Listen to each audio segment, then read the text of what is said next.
Abba Padre, en el nombre de Jesús, envíanos tu Espíritu. Abba Padre, en el nombre de Jesús, envíanos tu Espíritu. Abba Padre, en el nombre de Jesús, envíanos tu Espíritu. Por la señal de la Santa Cruz de nuestros enemigos, líbranos, Señor Dios nuestro, en el nombre del Padre, y del Hijo, y del Espíritu Santo. Amén. Bueno, ya os he dicho que si tenéis preguntas las podéis dejar aquí en el chat para el final, y si alguien en Twitter tiene preguntas también las puede poner por chat para el final. Y nada, vamos a hablar sobre las partes de la misa, y es bonito que esta catequesis la hagamos precisamente hoy, que es sábado, primeras vísperas de la festividad del Corpus Christi. Me parece un día muy bonito para este tipo de catequesis. Y os voy a leer mucho, todos lo voy a leer, porque lo que he hecho es un resumen de 4 libros y artículos interesantes. La celebración de la Iglesia, el segundo volumen de Dionisio Borovio, El arte de celebrar la Eucaristía, de Félix María Arocena, la explicación de la misa del padre Félix López y la síntesis de Eucaristía de José María Iraburu. Entonces, es muy buen material, y lo que yo he hecho es leerlos todos, resumirlos y ordenároslos por las partes de las misas para que tengáis una visión general de qué va lo que celebramos cada día o cada domingo.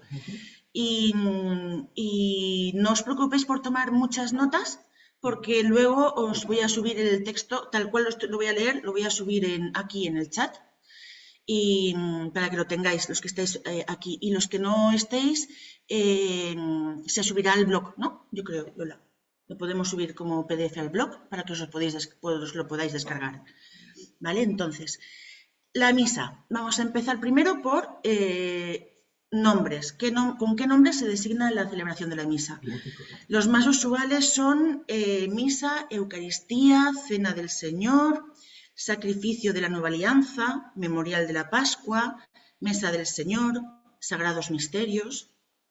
Otros nombres que se han utilizado pero que han caído en desuso, pero que son antiguos y venerables nombres, que os pueden a lo mejor sonar algunos, son sinaxis, anáfora, sacrum, y especialmente el que cita los Hechos de los Apóstoles, la fracción del pan. El viático también, sí. Pero estos no se suelen utilizar, se utilizan más los que os he dicho al principio. Entonces, ¿qué es lo que se hace para celebrar la misa? Lo primero, antes de empezar con las partes, reunirnos en un lugar y en un tiempo. Entonces, lo primero que hacemos es reunirnos en un lugar para celebrar la Eucaristía. Todo bautizado está llamado a ser, junto con los demás cristianos, símbolo de la comunión que está por encima de todas nuestras divisiones.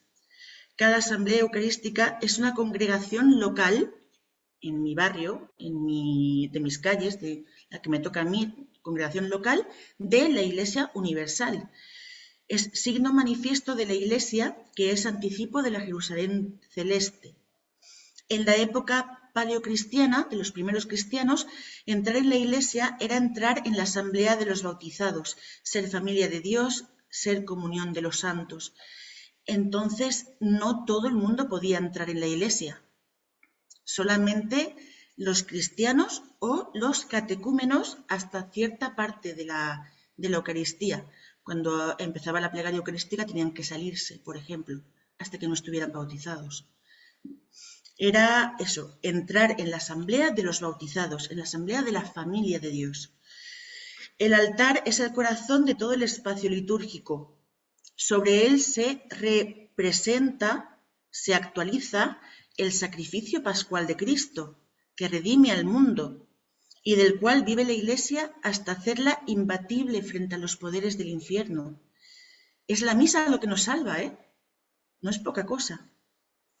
Además del espacio para la celebración, es muy importante también el tiempo. El cristianismo da mucha importancia al tiempo porque nuestra religión es una historia de salvación. La nuestra es historia de salvación. Además, Dios ha entrado en la historia del hombre por el misterio de la encarnación. Es la historia de salvación la que está presente en nuestra celebración eucarística. La liturgia es historia de salvación en acto. El nacimiento, la muerte, la resurrección como acontecimientos del pasado y la parusía como evento del futuro, todo se hace presente y actual en la Santa Misa. De hecho, la conmemoración de todo el misterio de Cristo se celebra en el tiempo a lo largo del año litúrgico. Gracias a la sacramentalidad, las fiestas contienen el misterio que celebran. Cuando nosotros celebramos la Pascua, esa celebración contiene la Pascua. Cuando celebramos la Encarnación, la Navidad, esa celebración contiene lo que estamos celebrando. Aunque son de sobra conocidos por la mayoría, voy a hacer una breve referencia a los colores de la liturgia, porque en la liturgia nada está puesto por azar, todo tiene un sentido pedagógico. Los colores nos ayudan a captar las dinámicas de los diversos misterios celebrados a lo largo del año. Por ejemplo, que nada más comenzar el tiempo de Navidad, la secuencia de colores litúrgicos sea blanco, rojo, blanco, Navidad, blanco, rojo, San Esteban, blanco, San Juan Evangelista, y luego rojo, los santos inocentes. Este teñir de rojo la Navidad es una pedagogía para recordarnos que Cristo nace para morir, nace para resucitar, nace para salvarnos. El blanco es el color más apto para simbolizar la gloria de Dios, la luz de Cristo. Es el color de la resurrección. El negro también se utiliza. Yo no he visto nunca una casulla negra, pero sé que existen. Conozco sacerdotes que tienen casullas negras. El negro es el color de la tristeza, de la ausencia de luz y color. Antiguamente se utilizaba en Adviento, Cuaresma y el Viernes Santo. Y actualmente es el color facultativo para las exequias y las celebraciones de difuntos. Es ahí cuando se puede utilizar. El rojo es el color de la sangre, simboliza el sacrificio y la caridad. En tiempo ordinario, fuera de las grandes fiestas, cuando veo que sale el sacerdote vestido de rojo, ya pregunto, ¿qué mártir celebramos? Si hay rojo, sangre, martirio, normalmente. Entonces, se utiliza para la celebración del Corpus. Es también el color del Espíritu Santo, lengua de fuego, por lo que se utiliza en Pentecostés. Se emplea también para las fiestas de los mártires, como he dicho, y simboliza así la sangre victoriosa de los testigos de Jesús. El verde es el que más se utiliza. Se asocia a celebraciones sin un especial acento simbólico, lo que llamamos tiempo ordinario. Es el color del tiempo en que la Iglesia no celebra un aspecto particular del misterio de Cristo. Continuamos con la lectura continua de la Biblia y la celebración de la Pascua en tiempo ordinario. El azul es un color mariano. Desde 1883, por un permiso de la Sagrada Congregación de Ritos, se emplea en todas las diócesis españolas, solo españolas, el día de la Inmaculada Concepción, el 8 de diciembre. Creo que no se utiliza más. Solamente ese día, aquí en España. El rosa aparece para atemperar la penitencia simbolizada por el color morado del Adviento y la Cuaresma, y pone una nota de esperanza cuando ya se acerca respectivamente el nacimiento de Cristo, en el Gaudete, el tercer domingo de Adviento, y la Pascua del Señor, el Letare, el cuarto domingo de Cuaresma. Esto en cuanto, bueno, y luego ya está el morado, que es el que se utiliza en Adviento y en Cuaresma, en tiempos penitenciales. Esto en cuanto a los colores. En cuanto a los cirios encendidos, son expresión de veneración o de celebración festiva. Bueno, para nosotros en la vida cotidiana normal también. Cuando celebramos una fiesta, si es un cumpleaños, soplamos velitas. Si el chico invita a la chica a una cena romántica, velitas encendidas en la mesa, en la cenita, ¿no? Pues hay una fiesta, hay una cosa, un momento especial. En la liturgia de una forma, hombre, más, con otro sentido, pero se pilla, ¿no? En cada celebración han de colocarse un mínimo de 2 y un máximo de 7. Se han de disponer de modo que no impidan la visión a los fieles de lo que está ocurriendo en el altar. O sea, no se puede poner una cortina de cirios altos que impidan ver la consagración, por ejemplo. Sí, burbujitas pequeñitas, pero eso sí que se pueden poner hasta 7, pero que no impidan la visión. Si son altos, pues a lo mejor con 2, mínimo 2, pues a lo mejor con 4, 2 y 2, pues si no tapan es suficiente. Allí, vamos, en la ventana. Y luego, el color del mantel debe ser siempre blanco y en la medida de lo posible de lino, porque el cuerpo de nuestro Señor Jesucristo fue sepultado por un lienzo de lino limpio. Fue sepultado y envuelto en un sudario de lino.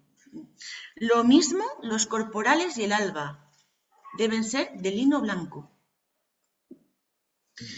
Una vez reunida la asamblea en un lugar y en un tiempo determinado, mantel puesto, cirios encendidos, sacerdote revestido con su color litúrgico y su alba blanca de lino, comienza la celebración eucarística. Y entonces, partes de la celebración eucarística. 4. Entrada y salida. Ya tenemos la primera y la última. Y en el medio, la liturgia de la palabra y la liturgia eucarística. La palabra en el ambón y la Eucaristía en el altar. ¿Vale? Esas son las 4 partes de la misa. La entrada, el rito de entrada es el que vamos a hablar ahora. La entrada y el canto que la acompañan tienen como fin abrir la celebración, fomentar la unión de quienes se han reunido y elevar sus pensamientos, introduciendo y acompañando la procesión del sacerdote y los ministros. A finales del siglo IV se introdujo la entrada solemne del pontífice en la basílica, adquiriendo muy pronto la forma de cortejo. Algunos atribuyen al Papa Celestino I, años 422-431, la incorporación del canto de entrada, que ya existía con seguridad en el siglo V. Durante mucho tiempo fue un salmo cantado, con una antífona del mismo salmo, como si se cantara el salmo responsorial. Actualmente puede emplearse para este canto o la antífona con su salmo otro canto acomodado a la acción sagrada o a la índole del día o del tiempo litúrgico. Pues estamos celebrando Viernes Santo, obviamente no hay canto de entrada, pero no sé si es día penitencial, pues una canción, un canto más penitencial que reúna a los fieles en torno a lo que se va a celebrar. Si es Navidad, pues un canto más alegre, más de venimos a celebrar el misterio de Cristo, ¿no? Nacido en Belén. Pues elegir el canto. Sobre el canto no voy a hablar en realidad prácticamente nada, porque hay muchísimo que decir. Creo que da para una catequesis aparte que se llame, por ejemplo, el canto en la liturgia, más breve que esta, pero sí da para una catequesis de media hora, 3/4, entonces no voy a hablar mucho del canto. Pero este de entrada es que forma parte de la procesión de entrada y es importante. Por su naturaleza es un canto procesional, solemne y festivo que corresponde de suyo al pueblo. No corresponde a un cantor, sino todos juntos, porque así de paso ayuda a entrar a toda la comunidad en la celebración, a unar los corazones. La procesión discurre de ordinario desde las puertas de la iglesia hasta el altar. Cristo es la puerta y el altar. Es la puerta para que el rebaño la atraviese, entre en el redil y escuche su voz.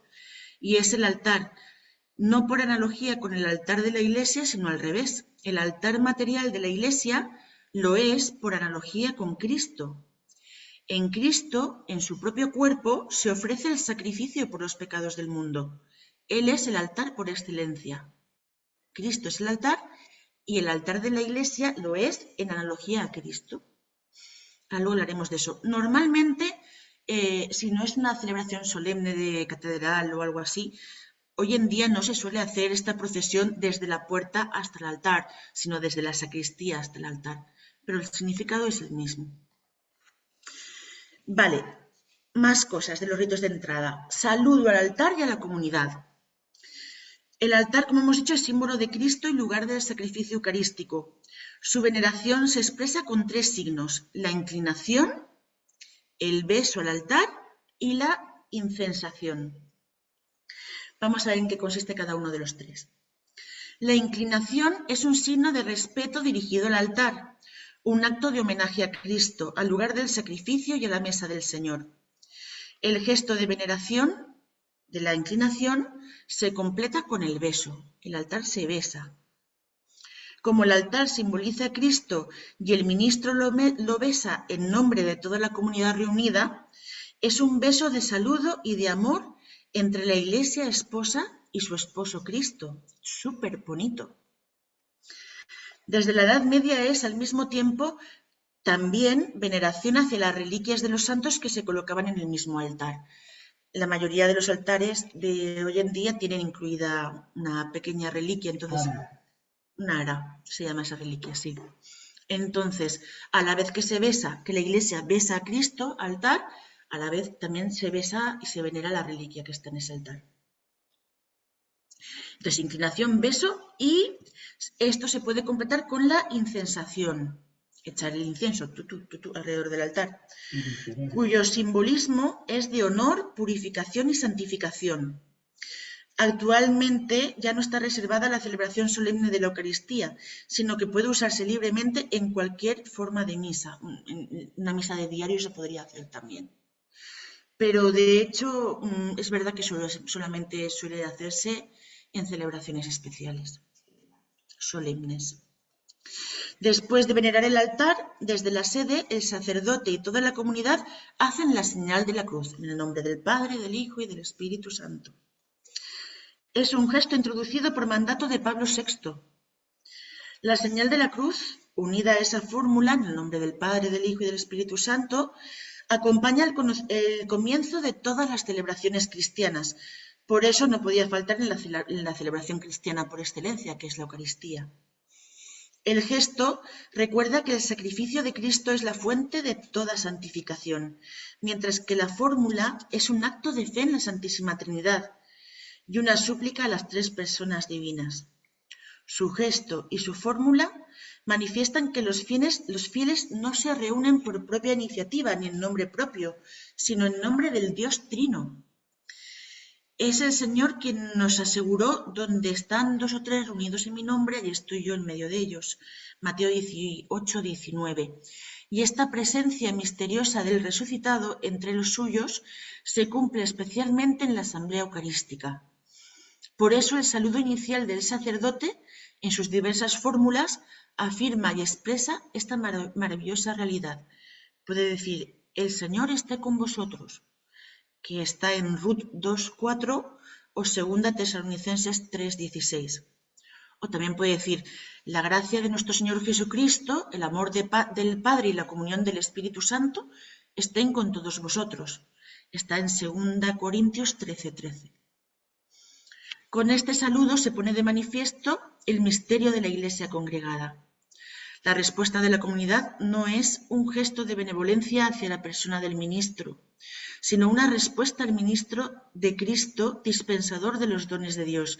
Se desea que el Señor esté con el espíritu del ministro, el espíritu que ha recibido por la imposición de las manos para que realice bien su ministerio.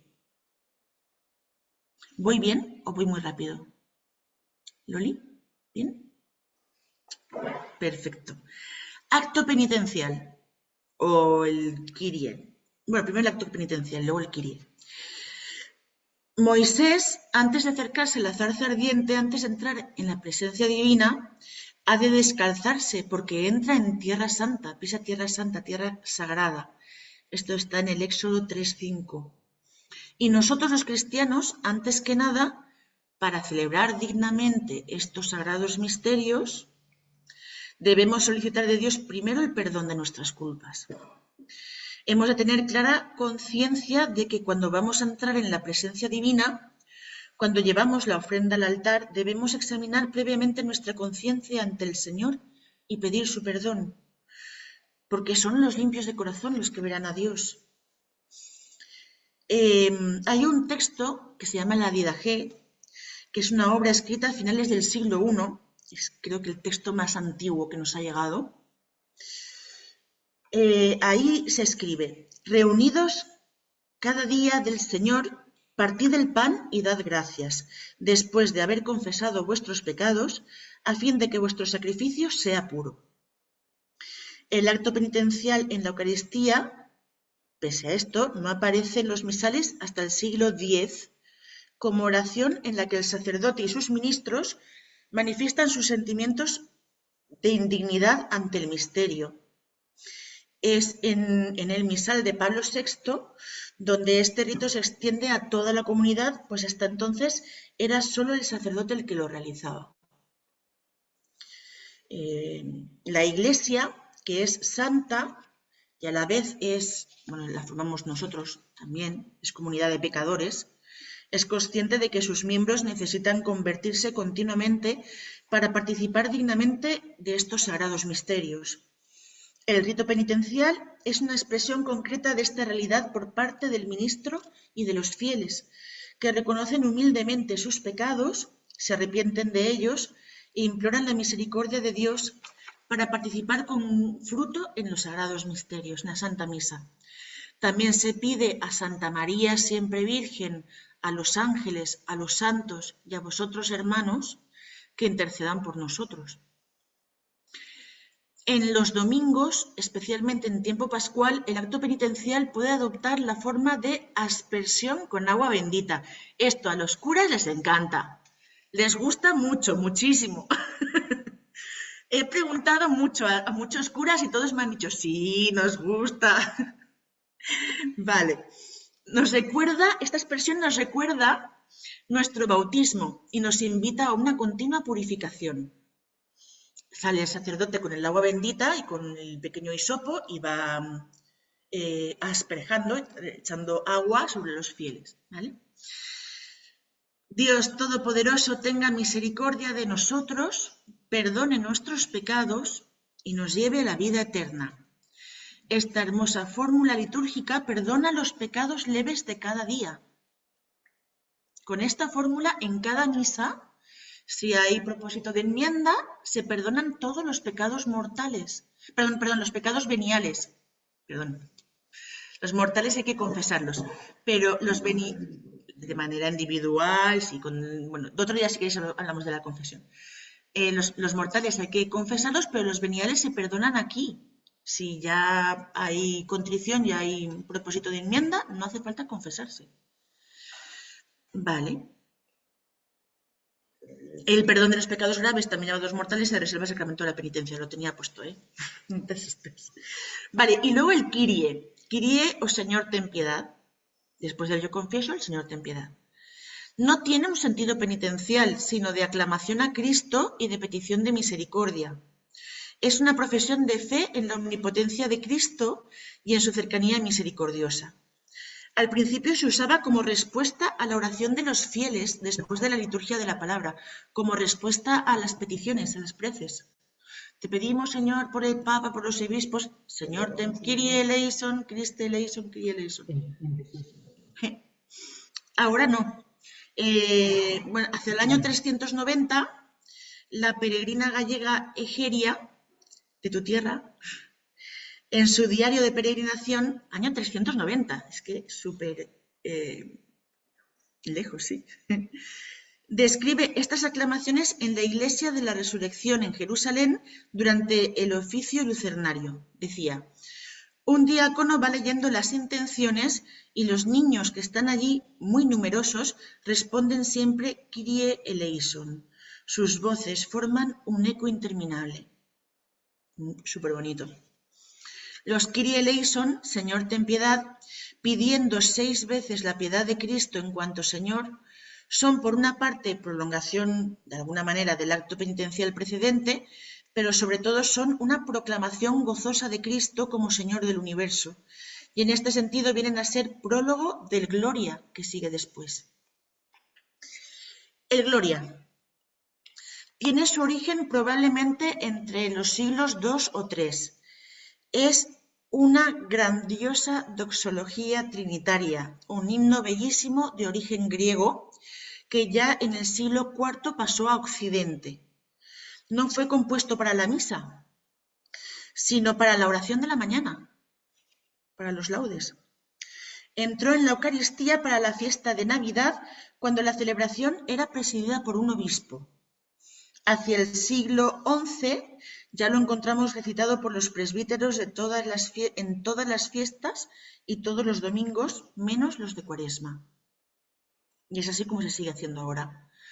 Lo rezamos en fiestas y en domingo, excepto en los domingos de Cuaresma. Es, como hemos dicho, un himno trinitario. Empieza con las palabras que Lucas pone en labios de los ángeles en la noche del nacimiento de Jesús en Belén: gloria a Dios en el cielo. Es un canto completo. Contiene alabanzas con repetición enfática sobre esta actitud. Te alabamos, te bendecimos, te adoramos, te glorificamos, te damos gracias. Tiene letanías.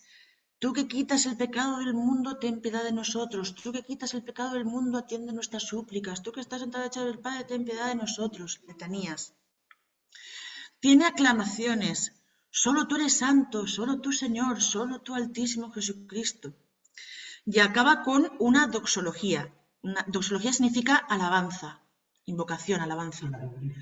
Acaba con una doxología al Espíritu Santo. Con el Espíritu Santo en la gloria de Dios Padre. Es una oración súper completa. Se recomienda que se cante. No es obligatorio, pero se recomienda que se cante.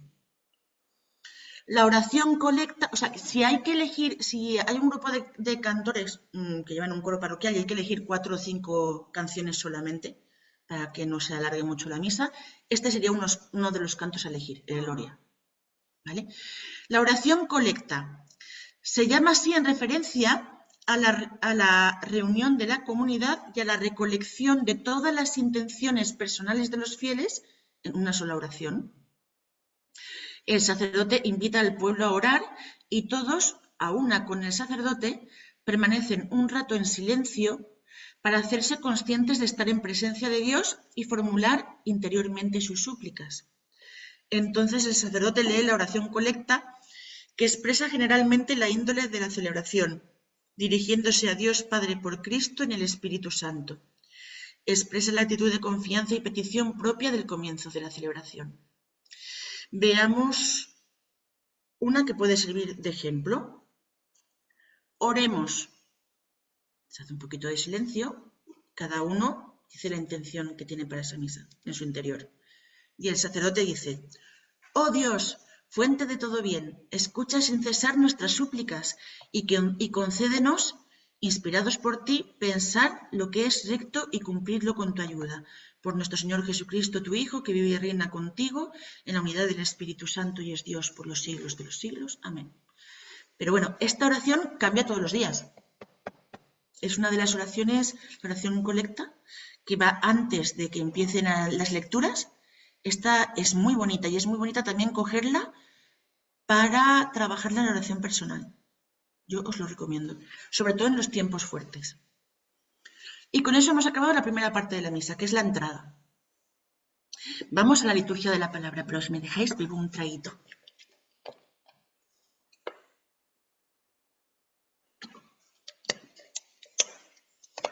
Vale. La liturgia de la palabra, junto con la liturgia eucarística, forman los dos ejes centrales de la celebración de la Santa Misa. Ya hemos dicho que los otros dos son entrada y salida. Entonces, el centro, el núcleo, lo más importante está en la liturgia de la palabra y la liturgia eucarística. Las primitivas comunidades cristianas se reunían no solo para la fractio panis, la fracción del pan, sino también para leer los escritos del Antiguo Testamento y más tarde también los del Nuevo Testamento, llamados Memorias de los Apóstoles. Tenemos certeza de esta práctica a finales del siglo I. Ya a mediados del siglo II, según el testimonio de San Justino, un lector proclamaba las lecturas de los dos testamentos. El obispo pronunciaba la homilía exhortando a cumplir lo leído. Puestos todos en pie, recitaban las oraciones comunes y se daban el beso de la paz. Las lecturas. En la liturgia de la palabra se reproduce aquella escena de Nazaret cuando Cristo asiste un sábado a la sinagoga. Se levantó para hacer la lectura de un texto de Isaías, en aquel caso, y al terminar cerrando el libro se sentó. Los ojos de cuantos había en la sinagoga estaban fijos en él. Y comenzó a decirles: hoy se cumple esta escritura que acabáis de oír. Lucas 4, del 16 al 21. Cristo está presente y activo en la proclamación de la palabra. De hecho, Él es la palabra definitiva de Dios. El Espíritu Santo no solo actúa sobre los dones eucarísticos o sobre la comunidad que participa de ellos, sino ya en la proclamación de la palabra. Es Él el que hace realidad la palabra y el que abre el corazón de los fieles para que la acojan. En las lecturas, Dios habla a su pueblo, le descubre el misterio de la redención y salvación y le ofrece alimento espiritual. Y el mismo Cristo, por su palabra, se hace presente en medio de sus fieles. Es presencia de Cristo, no es, ¿cómo era lo otro? ¿Presencia? ¿Sí? No, lo que no es presencia, la cruz. Una cruz no es presencia, es otra cosa. Recuerdo. No es un recuerdo, es una presencia real. Cuando tú ves un crucifijo o una cruz, es un recuerdo, una evocación. O un niño Jesús, sí, es un recuerdo, pero no es presencia real. En la palabra sí. La palabra sí es presencia de Cristo. Las lecturas son fragmentos tomados de la Sagrada Escritura. No se puede hacer cosas que yo he visto, sobre todo en funerales, de salir a leer no sé qué poema. No. Si es una misa, las lecturas son fragmentos tomados de la Sagrada Escritura, tanto del Antiguo como del Nuevo Testamento. Normalmente es la primera del Antiguo Testamento, luego un salmo y luego la segunda es del Nuevo Testamento. Son el elemento más importante de la liturgia, pues evocan, anuncian y actualizan las maravillas realizadas por Dios en toda la historia de la salvación. Dios sigue hablando por ellas a los hombres de cada lugar y tiempo. En ellas y por ellas, Cristo se hace presente en la comunidad. De ellas se alimenta la fe de los fieles para participar con fruto en la ofrenda y comunión del sacrificio con Cristo. Y la comunidad reunida para la Eucaristía recibe de ellas una gran enseñanza sobre los misterios cristianos. Los días feriales en la misa hay dos lecturas, los domingos y días de fiesta, son los feriales. Ahí hay dos lecturas. Los feriales son los de diario. Y en los diarios hay dos lecturas, que son la lectura que sea con el Salmo, la primera lectura con el Salmo, y el Evangelio. Y los domingos y festivos hay tres. Primera lectura, segunda lectura y Evangelio. ¿Vale? El Salmo en el medio, entre la primera y la segunda. Estos domingos y días señalados hay tres. Estas corresponden a el profeta, el apóstol y el evangelista. El profeta la primera, el apóstol la segunda y el evangelista la tercera. Como se dice en expresión muy antigua, el profeta u otros libros del Antiguo Testamento enciende una luz que irá creciendo hasta el Evangelio. A partir del siglo VI existen ya libros que contienen las lecturas, lo que llamamos leccionarios. El ministro de las lecturas no evangélicas, excepto el Evangelio, que es el sacerdote, es el lector, el que lee la primera del Salmo y si es domingo, la segunda. La lectura del Evangelio sí que corresponde al diácono, o si no hay diácono, pues al presbítero. Si no hay diácono ni otro sacerdote que esté concelebrando, el único sacerdote es el que lee el Evangelio, el que está celebrando solo. Pero si hay sacerdotes que están concelebrando, suelen leer ellos. Las lecturas se proclaman desde el ambón. Los lectores deben hacerlo en voz alta y clara y con conocimiento de lo que leen, es decir, con dominio de los contenidos y de las técnicas de comunicación. Al libro sagrado se presta en el ambón, como al símbolo de la presencia de Cristo Maestro, los mismos signos de veneración que se atribuyen al cuerpo de Cristo en el altar. Así, en las celebraciones solemnes, igual que ocurre en el altar, también el leccionario en el ambón se besa, se inciensa y se rodea de luces. honrando a Cristo, palabra de vida. Lo mismo que hacemos con el altar, lo hacemos con el ambón. Se besa, se inciensa, se rodea de luces honrando a Cristo. Es la mesa de la palabra. El salmo responsorial prolonga poéticamente el mensaje de la primera lectura. El aleluya antes del Evangelio es el canto con el que el pueblo profesa su fe y saluda a su Señor que va a hablarles en el Evangelio. Los lectores de las dos primeras lecturas deben leer solo lo que aparece en negro, no las rúbricas en rojo. Por ejemplo, no se lee primera lectura. No, eso está en rojo, no se lee. Se lee lectura de la carta del apóstol San Pablo a los Corintios, pero no se dice segunda lectura, lectura de la carta del apóstol. No, el segunda lectura está en rojo, no se lee. Se lee solo lo que está en negro. Vale. Es que en esto se falla en el 90% de las parroquias y hay que corregirlo. He sido generosa con lo del 90, ¿eh? No han de correr, han de vocalizar bien y al acabar con palabra de Dios no han de poner tono de interrogación. ¿Palabra de Dios? Te alabamos, Señor. No. Pues es una proclamación, no una pregunta. Y recuerden en cuanto si fueron a Jerusalén. ¿Palabra de Dios? No. Palabra de Dios. Se proclama, palabra de Dios. Y contestamos, te alabamos, Señor. ¿Vale? Esto se proclama, no se define. No se dice, es palabra de Dios.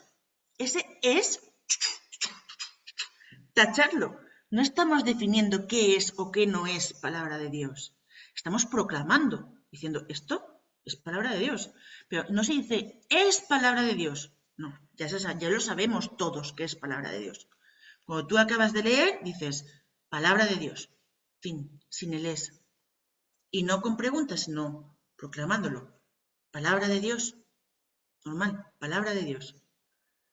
Si alguien no sabe hacerlo, que lo ensaye delante del espejo.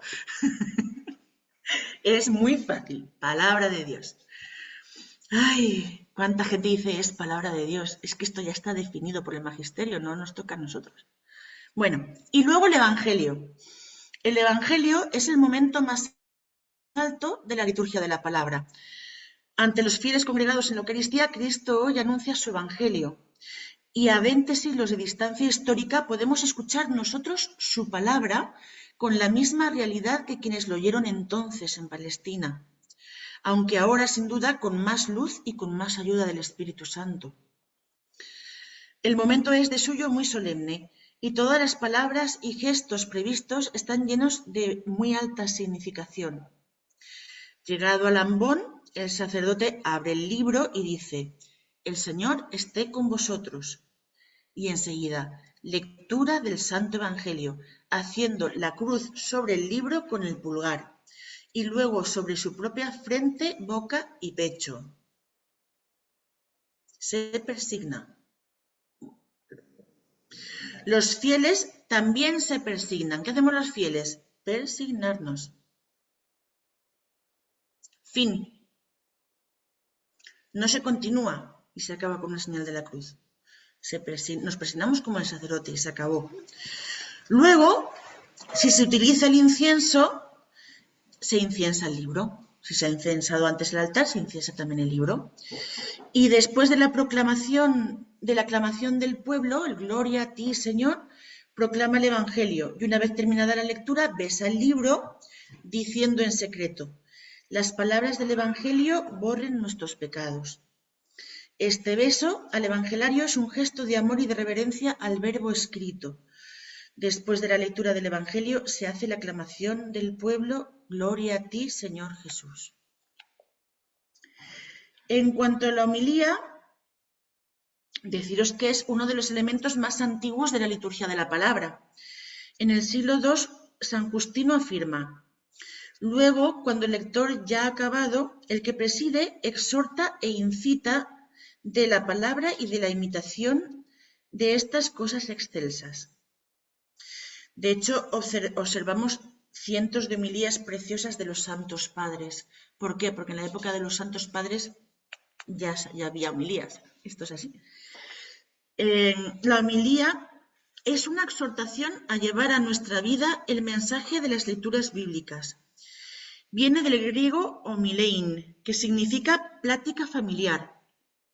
El Concilio Vaticano II dice: se recomienda encarecidamente, como parte de la misma liturgia, la homilía, en la cual se exponen durante el ciclo del año litúrgico, a partir de los textos sagrados, los misterios de la fe y las normas de la vida cristiana. Sacrosanctum Concilium 52.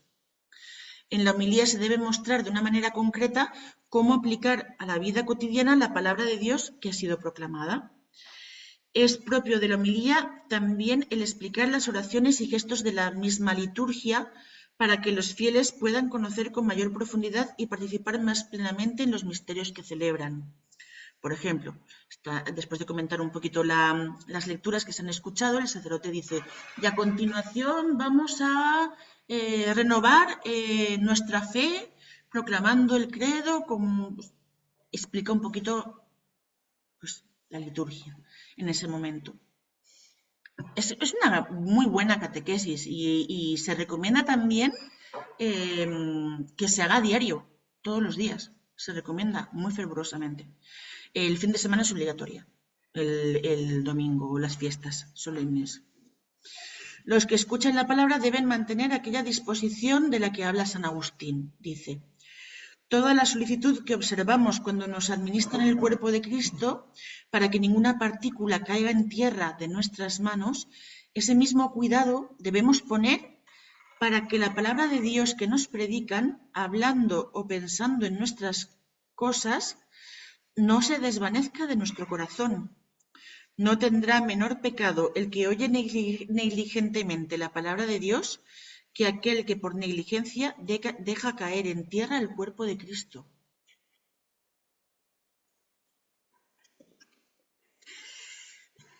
San Agustín, es que es mucho San Agustín. Lo dice muy, muy bien, sí. En los pueblos antiguamente los hombres se salían a fumar durante la homilía. Bueno, no hagáis esto. Es muy importante, es parte de la misa y es muy importante. La homilía debe también conducir a la celebración sacramental que sigue. La historia de la salvación se va a cumplir de modo privilegiado en el rito sacramental de la Eucaristía, que es la realización condensada del misterio pascual de Cristo que las lecturas han anunciado. Un silencio meditativo y orante puede seguir a las lecturas y a la predicación. En mi parroquia, por ejemplo, sí que se hace. Después de la homilía, el sacerdote se sienta unos segunditos en silencio. Y luego viene el credo, la profesión de fe, que se hace los domingos y solemnidades después de la homilía. Entre semana no. Esta quiere algo, por favor, atenderla. Fue en Oriente, hacia el siglo V o VI, cuando se introdujo en la liturgia eucarística este credo. Desde muy pronto la Iglesia quiso recoger lo esencial de su fe en resúmenes orgánicos y articulados, destinados sobre todo a los candidatos al bautismo, para que se aprendieran las verdades básicas de la fe los candidatos al bautismo.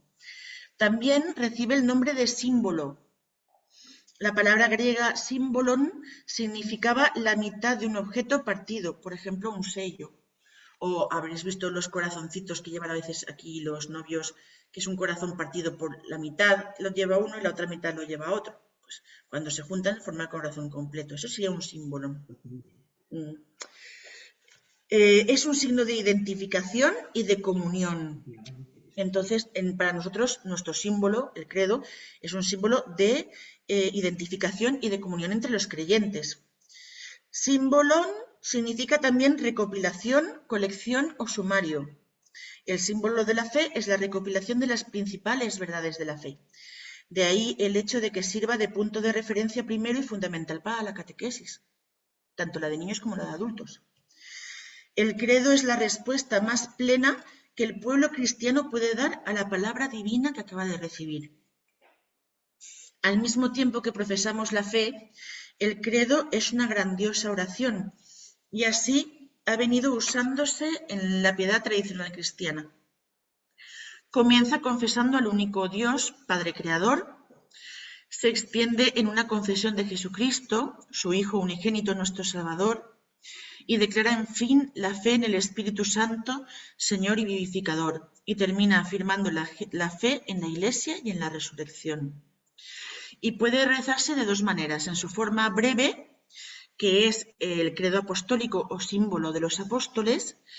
Es llamado de los apóstoles porque es considerado con justicia como el resumen fiel de la fe de los apóstoles, y es el antiguo símbolo bautismal de la Iglesia romana, el símbolo apostólico, el credo apostólico, el cortito. Y luego el credo más desarrollado, el credo largo, que procede de los concilios de Nicea en el 325 y de Constantinopla en el 381, el credo niceno-constantinopolitano, que se llama. Bueno, sabéis que el cortito es el de los apóstoles y el largo es el niceno-constantinopolitano. Ese es el largo, ¿vale? El mismo nombre ya os indica que es el largo. Es más explícito. Es fruto de estos dos concilios que defendieron la verdadera naturaleza de Jesús frente a dos herejías: el arrianismo, que negaba la naturaleza divina de Cristo, y el monofisismo, que negaba su naturaleza humana. Apoyándose en la tradición que les habían llegado de los apóstoles, los concilios condenaron ambas herejías y declararon que Jesús era ciertamente verdadero Dios y verdadero hombre. Sigue siendo hoy el símbolo común de todas las iglesias de Oriente y Occidente, este credo niceno-constantinopolitano. El credo tiende a que el pueblo dé su asentimiento y su respuesta a la palabra de Dios oída en las lecturas y explicada en la homilía, y traiga a su memoria, antes de empezar la celebración eucarística, la norma de su fe. Y la oración de los fieles. Con esto acabaría la liturgia de la palabra. Después de que Dios dirige su palabra al pueblo cristiano y éste la ha acogido, los cristianos se ponen a orar para que la salvación que las lecturas han anunciado y actualizado se haga eficaz y se cumpla para toda nuestra generación, la Iglesia y la humanidad entera. Ya Pablo, en la primera Timoteo 2, del 1 al 4, recomendaba que la comunidad orara, dice, por todos los hombres, por los reyes y por todos los constituidos de autoridad. Y San Justino, hacia el año 153, describe en la Eucaristía, entre comillas, plegarias comunes que con fervor hacemos por nosotros, por nuestros hermanos y por todos los demás que se encuentran en cualquier lugar. En África está atestiguada por San Agustín, quien solía terminar sus homilías con una invitación a dirigirse a Oriente para formular a Dios una serie de peticiones, a las que el pueblo respondía con amén. En la liturgia romana del siglo V, la oración universal estaba situada al final de la liturgia de la palabra y, según parece, tenía una estructura muy semejante a las oraciones solemnes que hacemos en nuestros Viernes Santos actuales, la oración universal de nuestros Viernes Santos. La oración de los fieles, también llamada oración universal, la preside el sacerdote iniciándola y concluyéndola en el ambón o en la sede, si están los fieles leyendo las peticiones en el ambón. En la liturgia actual, en la oración universal, la oración de los fieles, es el pueblo, ejercitando su oficio sacerdotal, quien ruega por todos los hombres. Conviene que esta oración se haga normalmente en las misas a las que asiste el pueblo, de modo que se eleven súplicas por toda la Iglesia, por los gobernantes, por los que sufren alguna necesidad y por todos los hombres y la salvación de todo el mundo. Esto lo dice en el punto 45, lo ordinario de la misa. En esta oración, los fieles laicos ejercen también su sacerdocio bautismal unidos a Cristo sacerdote, intercediendo ante Dios por todas las necesidades espirituales y materiales de todos los hombres. Es significativo que se sitúe tras la reforma del Vaticano II, después de la despedida de los catecúmenos. Estos, al no estar todavía bautizados, no pueden unirse al pueblo sacerdotal y ejercer esta mediación. Entonces, los catecúmenos, los que se estaban preparando para el bautismo, salían de la iglesia después de escuchar la palabra, la homilía, bueno, antes de hacer las preces, y ya no volvían a entrar. hasta que se bautizaban. Y con esto ya tenemos la entrada y la liturgia de la palabra. Y ahora vamos a la liturgia eucarística. Madre mía, llevo casi una hora. Vale, bien. Hemos hecho de 6 a 8. Espero acabar antes, pero bueno, voy a ver. Con la preparación de los dones sobre el altar comienza la liturgia propiamente eucarística. El paso de la liturgia de la palabra a la eucarística está bien resaltado por el gesto del ministro que deja la sede y pasa al altar, lugar reservado para el sacrificio. La liturgia eucarística comprende la preparación y ofrenda de los dones, la plegaria eucarística y la comunión. Vamos a verlos por partes. La preparación y ofrenda de los dones. Dentro de los ritos de presentación y ofrenda de los dones encontramos los siguientes elementos.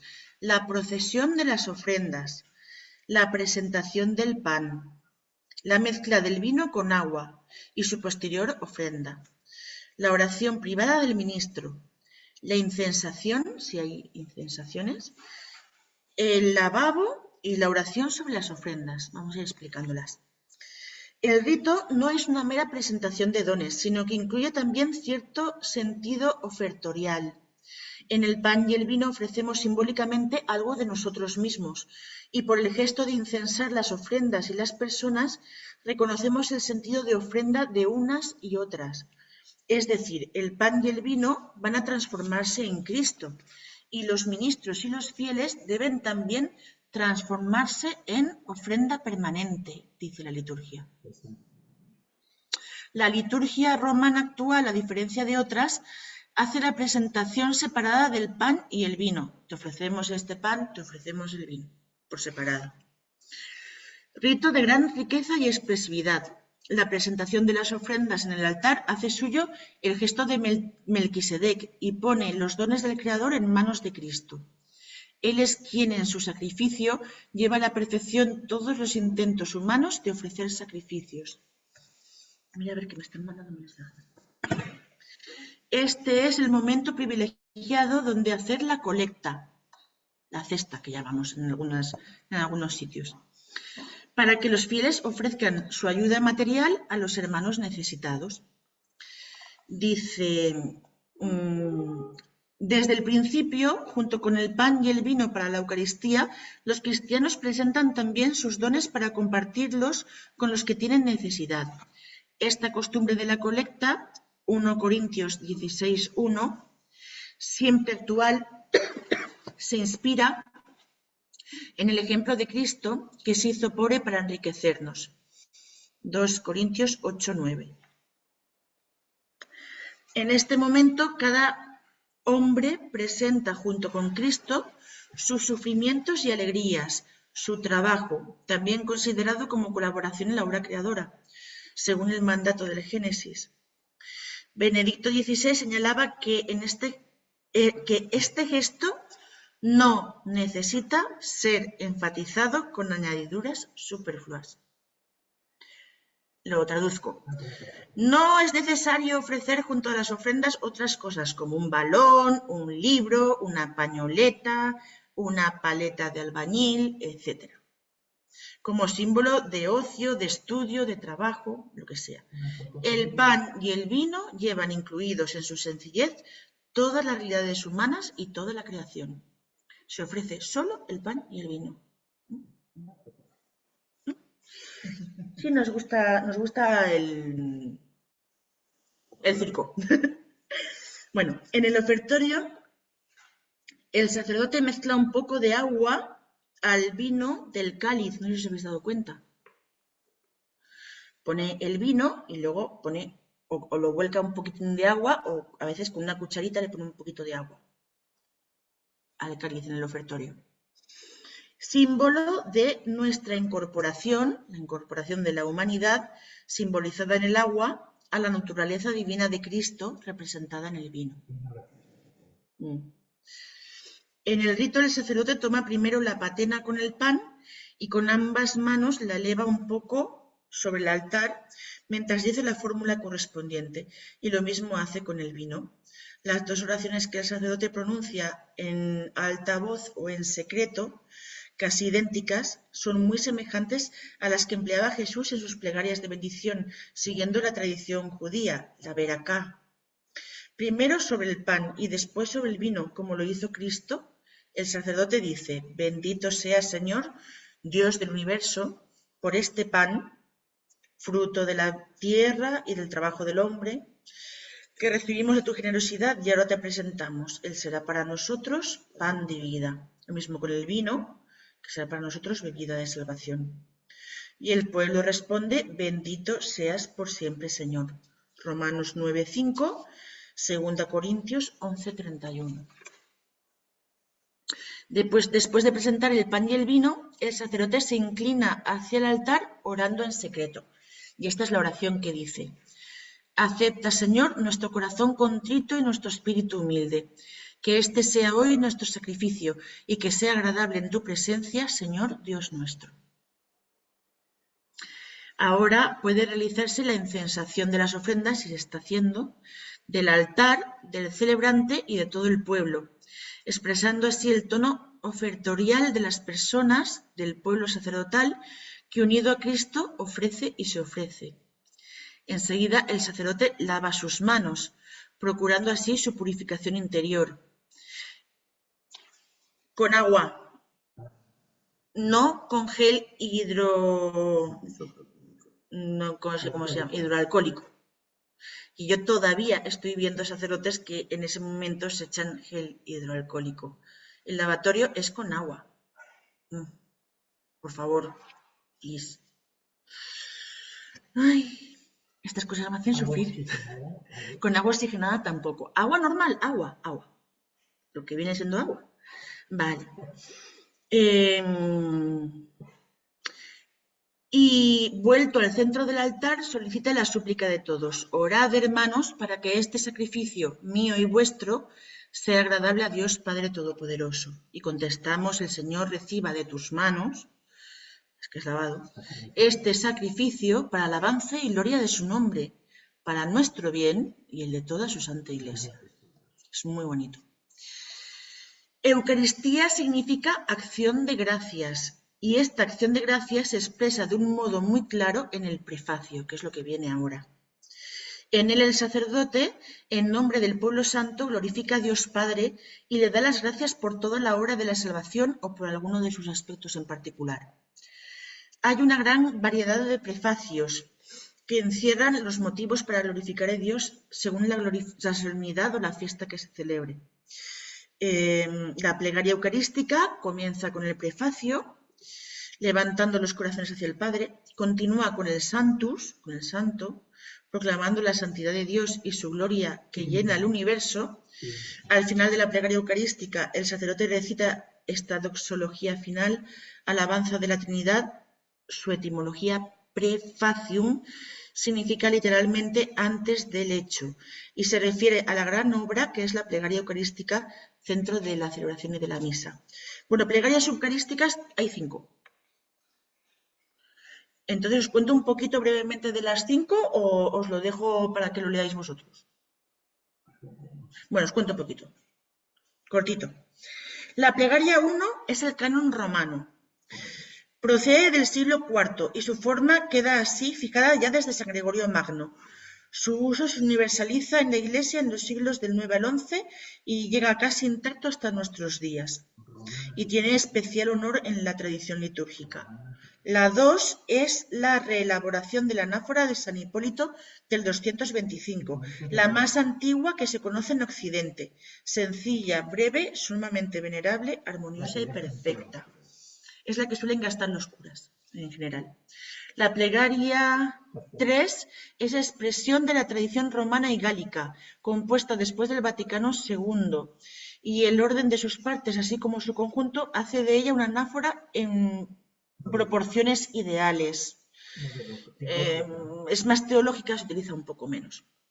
La 4, procedente de la tradición litúrgica antiquena, es también una plegaria de composición actual, con prefacio fijo y propio. Es una pieza lírica muy bella, en la que se confiesa ampliamente la fe, contemplando a partir de la creación toda la obra de la redención.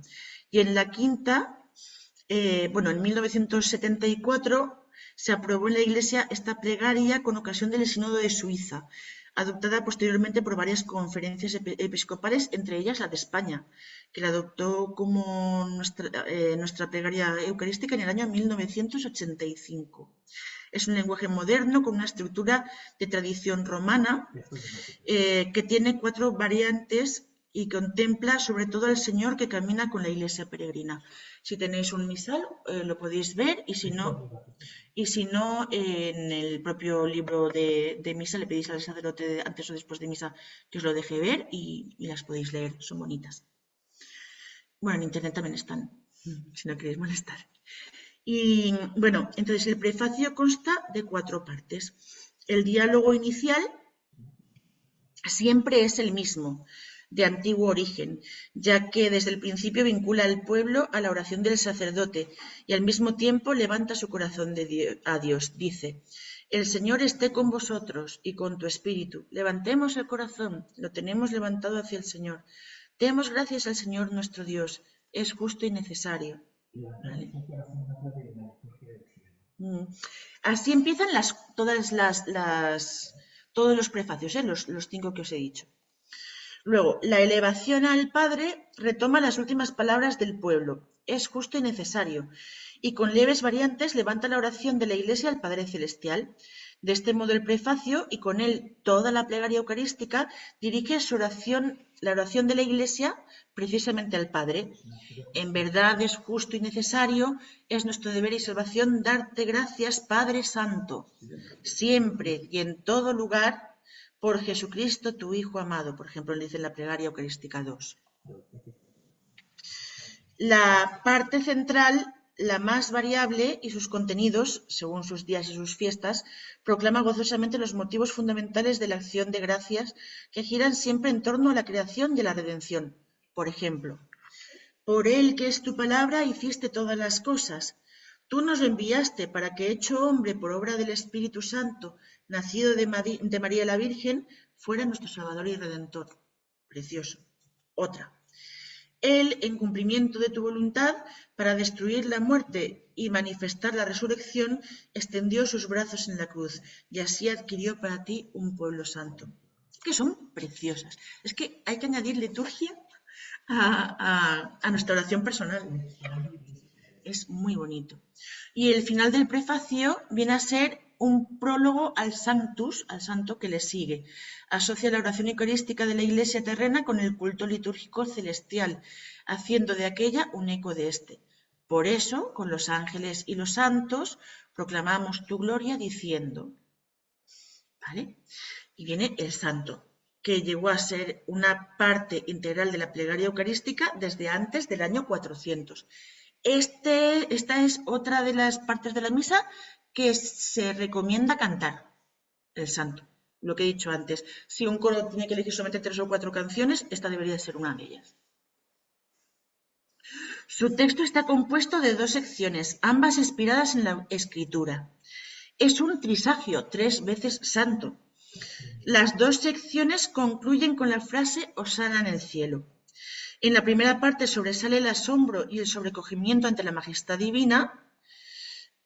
Llenos están el cielo y la tierra de tu gloria, Hosana en el cielo. Y en la segunda, la humildad de Jesús, el Dios hecho hombre. Bendito el que viene, el nombre del Señor, Hosana en el cielo. Santo es el nombre mismo de Dios. Y más y antes que una cualidad moral de Dios, designa la misma calidad infinita del ser divino. Solo Él es santo, Levítico 11:44, y al mismo tiempo es la única fuente de toda santidad. En el relato de Isaías 6 ya vemos el santo, santo, santo es el Señor de los ejércitos, toda la tierra está llena de su gloria. Isaías 6 del 1 al 3.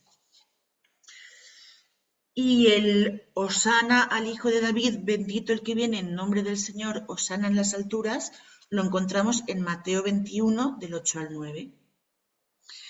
Después del santo viene una epíclesis. Hay dos epíclesis en la Eucaristía. ¿Qué es una epíclesis? Es una invocación al Espíritu Santo. Hay dos. Esta es la primera. De igual manera que por la acción del Espíritu Santo en el seno de la Virgen María, el Verbo se hizo carne, así también ahora por la acción del Espíritu Santo en el seno de una Virgen, la Iglesia, se hace presente Cristo en la Eucaristía. Entonces, la epíclesis, que etimológicamente tiene el sentido de llamar sobre, invocar sobre, pidiendo que la fuerza del Espíritu Santo descienda sobre sus dones, dice la ordenación general del misal. La Iglesia, por medio de determinadas invocaciones, implora la fuerza del Espíritu Santo para que los dones que han presentado los hombres queden consagrados, es decir, se conviertan en el cuerpo y la sangre de Cristo, y para que la víctima inmaculada que se va a recibir en comunión sea para la salvación de quienes la reciban. Lo dice en el punto 72. La plegaria eucarística 2 dice: Santo eres en verdad, Padre, y con razón te alaban todas tus criaturas. Te suplicamos que santifiques por el mismo Espíritu estos dones que hemos preparado para ti, de manera que sean cuerpo y sangre de Jesucristo, Hijo tuyo y Señor nuestro. Pues, te suplicamos que santifiques por tu mismo Espíritu estos dones. Esa es la primera epíclesis, la primera invocación al Espíritu Santo. El sacerdote, imponiendo sus manos sobre las ofrendas, pide que el Espíritu Santo, así como obró en la encarnación del Hijo en el seno de la Virgen María, descienda ahora sobre el pan y el vino y realice la transubstanciación de estos dones ofrecidos en sacrificio, convirtiéndolos en cuerpo y sangre del mismo Cristo. Esto es la transubstanciación, cuando se convierte el pan y el vino en el cuerpo y la sangre de Jesús. En todas las plegarias eucarísticas hay una segunda epíclesis, una segunda invocación al Espíritu Santo llamada epíclesis de comunión, la 2. Esta invocación pide al Espíritu Santo que realice el cuerpo místico de Cristo, que es la Iglesia. Entonces se ponen las manos ya no sobre las ofrendas, sino sobre el pueblo, para que, fortalecidos con el cuerpo y la sangre de tu Hijo y llenos de su Espíritu Santo, formemos en Cristo un solo cuerpo y un solo espíritu. De igual modo, el Espíritu Santo hace posible que la Iglesia, unida a Cristo y a su sacrificio, se ofrezca con Él al Padre. Por eso la plegaria eucarística 3 pide que Él, el Espíritu Santo, nos transforme en ofrenda permanente. La Eucaristía es el sacrificio del Cristo total, la cabeza y los miembros. Así, nuestras vidas se deben ofrecer cada día al Padre por medio de Cristo en el Espíritu Santo. Y ya llegamos a la consagración. Desde la celebración de la Última Cena, la Iglesia ha mantenido con fidelidad el mandato de Jesús: haced esto en memoria mía. El sacrificio de la cruz se hace continuamente presente en la Iglesia, cuando el sacerdote que representa a Cristo Señor pronuncia in persona Christi, en persona de Cristo, las palabras de Jesús. Esta es, en efecto, la fe de la Iglesia, solemnemente proclamada por Pablo VI en el Credo del Pueblo de Dios. Dice: nosotros creemos que la misa, que es celebrada por el sacerdote representando la persona de Cristo, es realmente el sacrificio del Calvario, que se hace sacramentalmente presente en nuestros altares. La postura adecuada es, pues, la de adoración, o sea, de rodillas, salvo grave impedimento físico, si uno se ha roto una pierna. Entonces, es un momento, es donde se hace realmente el sacrificio del Calvario en nuestro altar. La postura adecuada es de rodillas. El cual, cuando iba a ser entregado a su pasión voluntariamente aceptada, tomó pan, tomó el cáliz lleno del fruto de la vid. Esto es mi cuerpo que será entregado por vosotros. Este es el cáliz de mi sangre que será derramada para el perdón de los pecados. Es el momento más importante de la historia.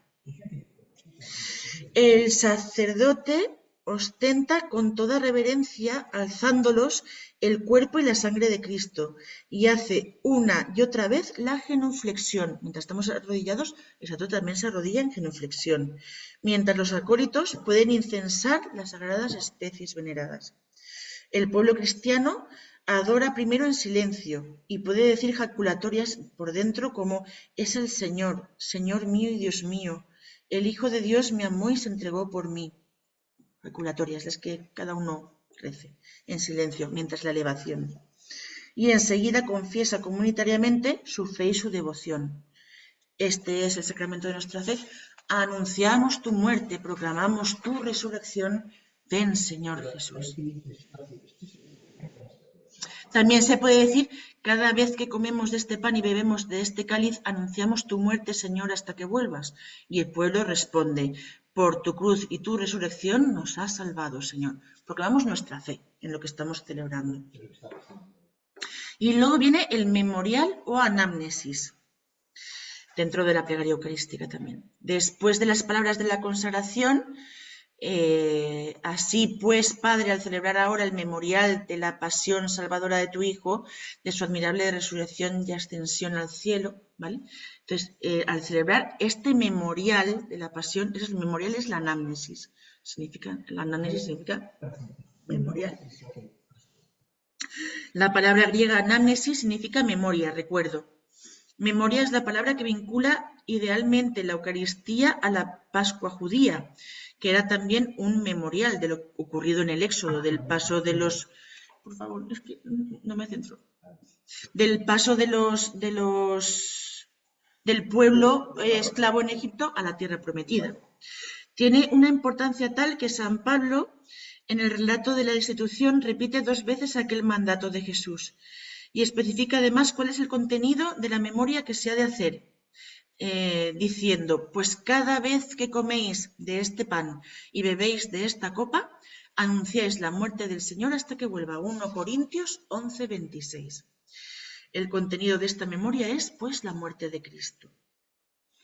Y luego la ofrenda. Esta dimensión de ofrenda de Cristo al Padre está íntimamente vinculada al memorial de la cruz. La Iglesia lo que ofrece es a Cristo. La plegaria eucarística 1 expresa esta realidad diciendo: te ofrecemos, Dios de gloria y majestad, el sacrificio puro, inmaculado y santo, pan de vida eterna y cáliz de eterna salvación. La 2 dice: te ofrecemos el pan de vida y el cáliz de salvación. La 3, te ofrecemos el sacrificio vivo y santo. Bueno, así todas. Cosas a subrayar. Esta ofrenda eucarística es hecha juntamente por el sacerdote y por el pueblo, no por el sacerdote solo.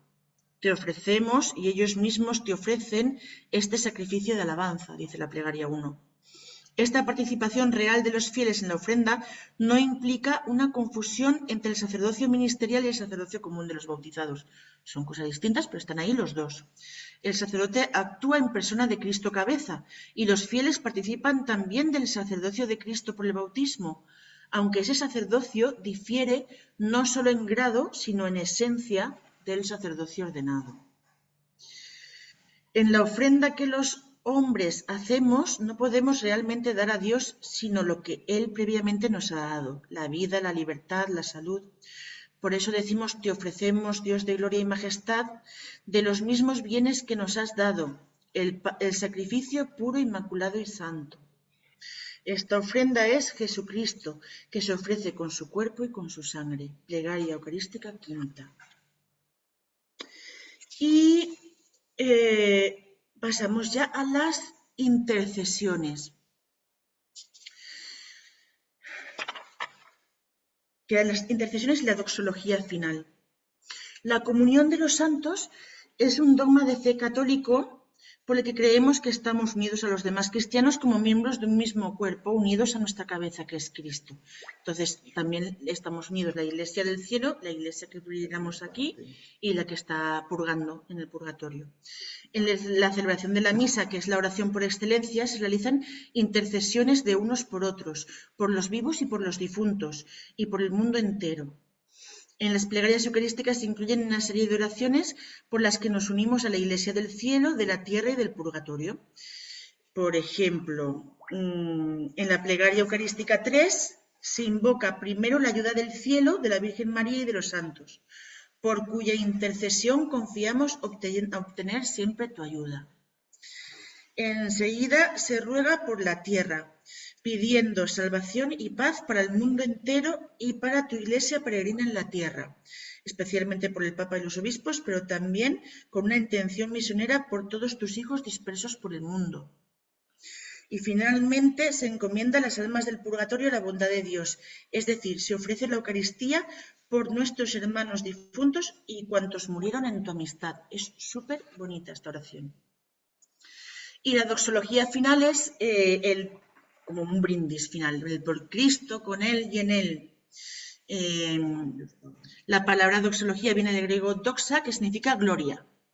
Doxología, por tanto, significa glorificación. Toda la celebración de la misa es una glorificación, pero al final de la plegaria eucarística el sacerdote recita una doxología final, una alabanza a la Trinidad, en la que el sacerdote eleva la víctima sagrada y sosteniéndola en alto por encima de todas las realidades temporales dice: por Cristo, con Él y en Él, a ti, Dios Padre Omnipotente, en la unidad del Espíritu Santo, trinitario, todo honor y toda gloria por los siglos de los siglos. Y el pueblo contesta amén. Digo, y el pueblo contesta amén porque hay parroquias donde la gente tiene la mala costumbre de decir la doxología del sacerdote. No. El por Cristo, con Él y en Él, a ti, Dios Padre Omnipotente, lo dice solo el sacerdote. Y el pueblo, a una, contesta amén. Es el amén más solemne de la misa y se tiene que escuchar. En el siglo III, aquí. Bueno, esto no voy a leer, es lo que significa el amén, lo leéis vosotros. Con la doxología termina la parte central de la plegaria eucarística y comienzan los ritos de comunión. El Padre Nuestro, la paz, la fracción de paz del pan y la comunión, ¿vale? Entonces, el Padre Nuestro. Uy, qué mal voy de tiempo. En su sencillez, el Padre Nuestro es la más grande de las oraciones cristianas. Jesús se la enseñó a los discípulos cuando le pidieron que les enseñase a orar. El Padre Nuestro se introdujo en los ritos de comunión principalmente por la petición: danos hoy nuestro pan de cada día. No solo para el pan material, sino también referido a la Eucaristía. No aparece en la celebración eucarística hasta el siglo IV.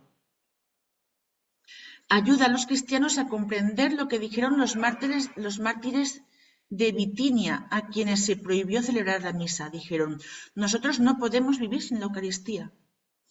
No puede haber verdadera vida cristiana sin el cuerpo y la sangre de Cristo. Si no coméis mi carne ni bebéis mi sangre, dice el Señor en Juan 6, no tenéis vida en vosotros.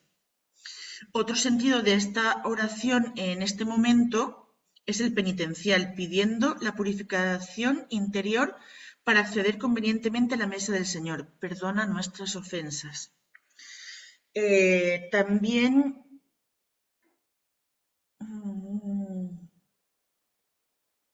el líbranos de todos los males, Señor, en el que se pide la paz de Cristo y la protección de todo pecado y perturbación mientras esperamos la gloriosa venida de nuestro Salvador Jesucristo. Dice en la instrucción general del misal romano que, terminada la plegaria eucarística, el sacerdote con las manos juntas dice la monición antes de la oración del Señor. Luego, con las manos extendidas, dice la oración del Señor juntamente con el pueblo. Pero el pueblo no extiende las manos. Vale, un saludo, amado. Repito, terminada la plegaria eucarística, el sacerdote con las manos juntas dice la monición antes de la oración del Señor y luego con las manos extendidas dice la oración del Señor, juntamente con el pueblo. Pero el pueblo dice juntamente con el sacerdote la oración, no extiende las manos. He visto mucha gente con las manos abiertas en el Padre Nuestro. Este gesto es sacerdotal, lo hace solo el sacerdote, ¿vale? El pueblo simplemente reza sin ningún gesto corporal, así como cuando reza el credo, sin más. Finalmente, el pueblo consuma la oración con una doxología que es eco de la liturgia celestial. Tuyo es el reino, tuyo el poder y la gloria por siempre, Señor. Está en Apocalipsis 1:6, 4:11 y 5:13. El gesto de la paz se hace ya durante los siglos IV-V en Roma, inmediatamente después de la plegaria eucarística. Más tarde se vinculó a la petición de perdón del Padre Nuestro, quedando convertida en un rito de preparación para la comunión. Con el rito de la paz, la Iglesia implora la paz y la unidad para sí misma y para toda la familia humana y los fieles, expresando la comunión eclesial y la mutua caridad antes de comulgar en este sacramento. En la celebración actual, el rito de la paz consta de 3 partes. La oración por la paz.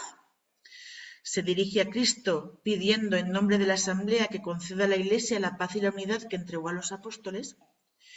Luego, el anuncio de la paz del Señor esté siempre con vosotros. Respondemos, y con tu espíritu. Y el signo de la paz, que debe ser siempre un gesto religioso. Debe estar penetrado de sacralidad. No vale el de un banco a otro. No, eso no es un gesto religioso penetrado de sacralidad. Conviene que cada uno dé la paz sobriamente solo a los más cercanos a él. Redentoris Sacramentum 72. O sea, al que tengo a un lado, al que tengo al otro, al que se me ha girado, lo que sea. No me voy a repartir la paz a todos mis amiguitos y familiares y compis de catequesis. No, es un símbolo. No hace falta que bese a todos o que salude a todos. Con que dé la paz a los que tengo más cercanos, ya están todos en paz. ¿Vale? Esto también es importante. Y luego, es muy importante que si hay canto de paz, no se coma el Cordero de Dios. Por favor, nunca jamás. Es más, si no hay tiempo, en vez de cantar la paz, se canta el Cordero de Dios. Prima. ¿Vale? Entonces, se introdujo el canto, era un canto, el Agnus Dei era un canto también, el Cordero de Dios, ya desde temprano. Jesús es el Cordero de Dios que quita el pecado del mundo. En el siglo VII, ya con el Papa Sergio I, era un canto en forma litánica que invocaba a Cristo como el Cordero, como el siervo que se entrega por nosotros para quitar el pecado del mundo. Es un gesto sencillo e importante al mismo tiempo, es la conmixtio. ¿Sabéis lo que es la conmixtio? Sí, se come luego. Consiste en que el sacerdote introduce una pequeña partícula del cuerpo de Cristo en el cáliz. ¿Lo habéis visto? Parte el cuerpo del Señor, coge un trocito y lo mete en el cáliz. Perfecto. Tiene su origen en la antigüedad cristiana. El Papa celebraba la misa y enviaba a los presbíteros a celebrar en las iglesias de la periferia. Entregaba a cada uno una partícula de la Eucaristía que había consagrado y que recibía el nombre de fermentum. Cada sacerdote, durante la celebración de su misa, introducía el fermentum en el cáliz como signo de comunión con el Papa. De esta manera se manifestaba la Eucaristía como sacramento de unidad.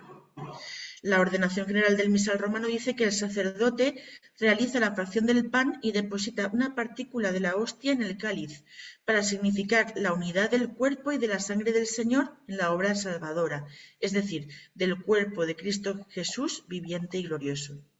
Además, tiene otro significado. La unión del pan y el vino consagrados manifiesta ritualmente que Cristo se nos da en su calidad de resucitado.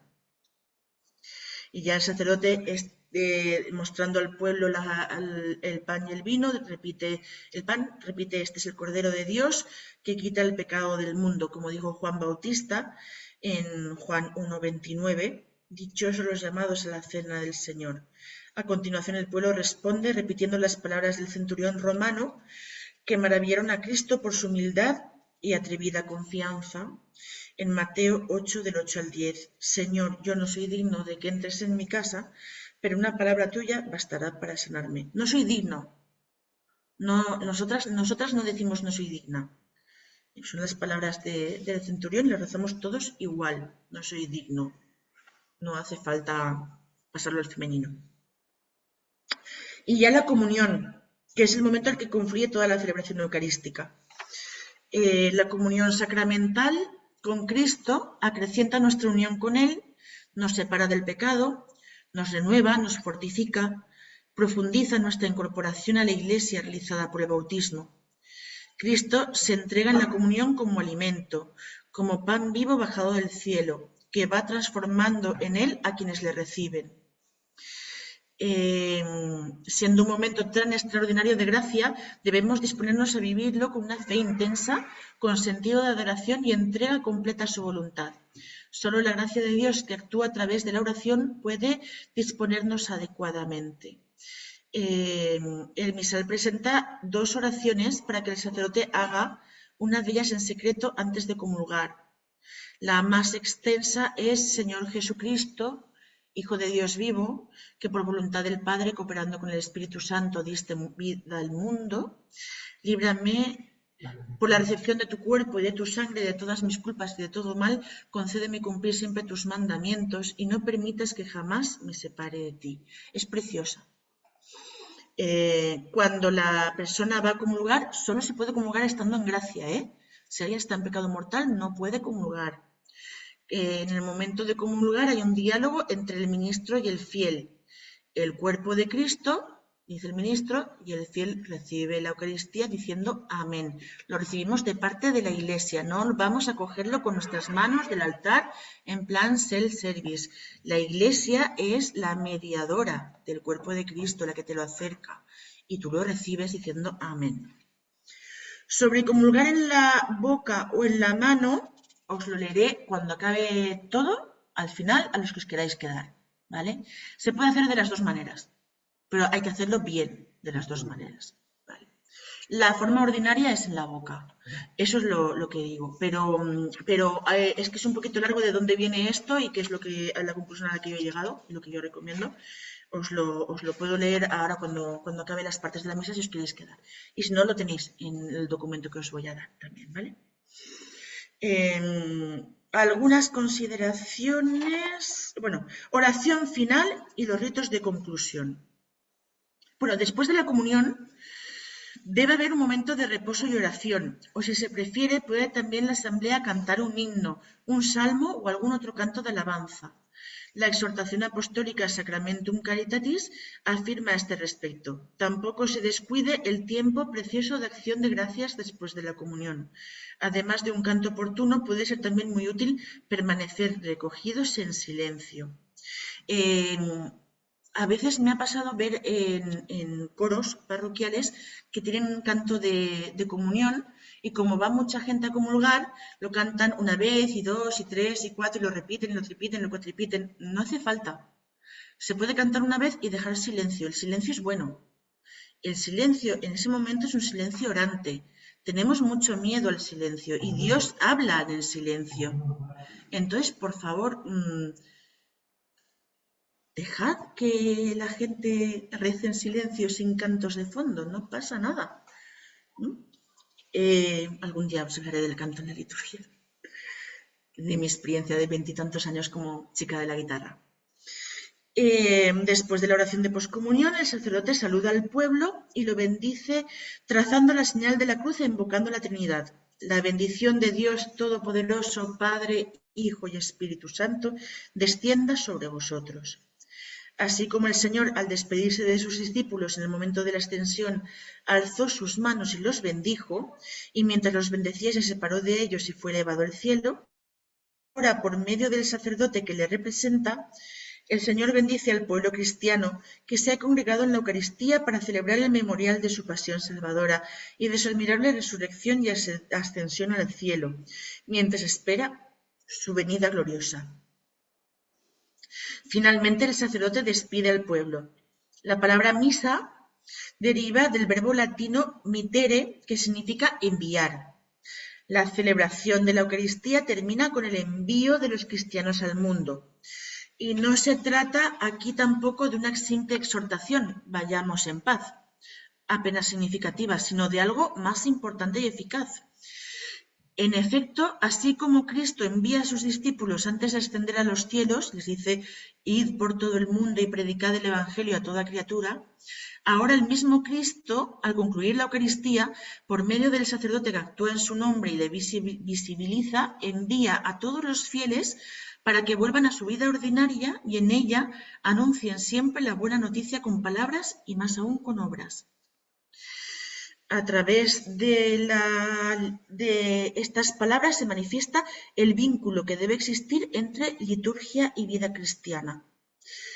La ordenación general del misal romano dice que el diácono despide al pueblo para que cada uno regrese a sus honestos quehaceres, alabando y bendiciendo a Dios. La celebración concluye cuando el sacerdote entra en la Eucaristía. En la sacristía, perdón, sí. Cuando el sacerdote entra en la sacristía, no cuando empieza el canto de salida. El sacerdote se va a la sacristía y cuando ya está dentro, acabó la misa. No es podéis ir en paz y todos demos gracias y saliendo por la puerta. Adiós. No, vamos a acabar bien la misa. Y se recomienda además quedarse un rato en silencio a continuación dando gracias a Dios. ¿Vale? Bueno, pues la gente que tenga prisa que le salude, los que no se queden rezando, se puede hacer como se quiera. Pero que se recomienda silencio y oración. Y luego pongo apuntes sobre los silencios de la celebración. Digo, al inicio de la celebración, incluso antes de que ésta comience, hay un silencio que expresa el recogimiento de todos los corazones ante la acción sagrada que se va a realizar. No se entra en la iglesia, hola, fulanita, ¿qué tal? ¿Cómo estás? ¿Cómo fue el médico el otro día? No sé qué es lo que se suele oír en las iglesias antes de misa. No. Es un silencio de recogimiento. Todos los corazones a una vamos a celebrar la Eucaristía. Hay después un silencio sagrado que vive la riqueza de la palabra de Dios. Una palabra que suena en el campo de resonancia de nuestro silencio, después de la homilía, por ejemplo. El silencio de los fieles envuelve también toda la plegaria eucarística, como un consentir al acontecer del misterio en el aquí y ahora de la asamblea. Ya hemos dicho que toda la plegaria eucarística se sigue en silencio, hasta el por Cristo, con Él y en Él, todo. Ya explotamos con el gran amén. Y es también conveniente un silencio de adoración después de la comunión, como hemos dicho. Recordar simplemente que en el templo no se habla. No es un lugar para saludarse, es un lugar sagrado, dedicado a la oración y a la celebración sacramental. Y no podemos estar allí como quien espera que empiece una función en un salón de actos. Y con esto más o menos acabo las partes de la misa principales y voy a hacer un comentario sobre lo de comulgar en la boca o en la mano. ¿Vale? Si os parece bien. Pero bueno, he llegado bien porque he dicho hasta las 8 y son menos 20, así que no me he enrollado demasiado. Os cuento de dónde viene esto de comulgar en la mano, que es lo extraordinario, porque lo ordinario es comulgar en la boca, ¿vale? Aunque se empezó comulgando en la mano. Bueno, si estáis esperando la respuesta rápida a la pregunta comulgar en la boca o en la mano, os diré que en la boca. Esa es la respuesta rápida. Pero no, os la voy a explicar.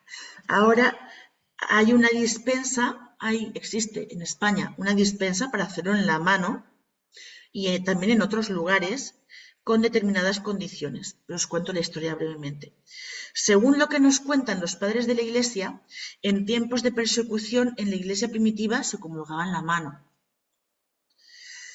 Dice San Cirilo de Jerusalén en el siglo IV, acercándose por lo tanto, no lo hagas con las palmas de las manos separadas, ni con los dedos separados, sino haz con la izquierda un trono para la derecha,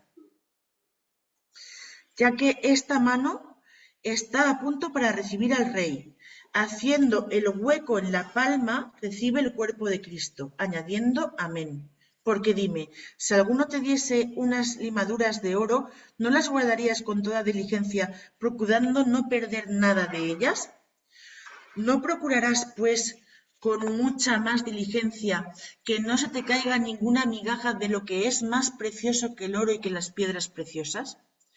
y después de que hayas tomado el cuerpo de Cristo y ya hayas recibido el cáliz de la sangre, no estires tus manos, sino inclínate haciendo un acto de reverencia y profunda veneración y di amén.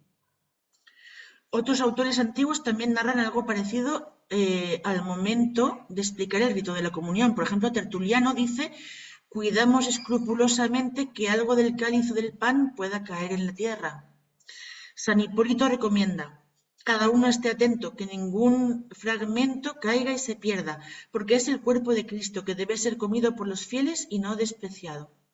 San Efrén también y Orígenes, bueno, tenéis aquí los textos, los podréis leer ahora cuando os los pase. ¿Cómo comulgaban en la mano? Monseñor Athanasius Schilder, no sé cómo se pronuncia, que es experto en patrística e iglesia primitiva, dice que en la iglesia primitiva había que purificar las manos antes y después del rito, y la mano estaba cubierta con un corporal, de donde se tomaba la forma directamente con la lengua.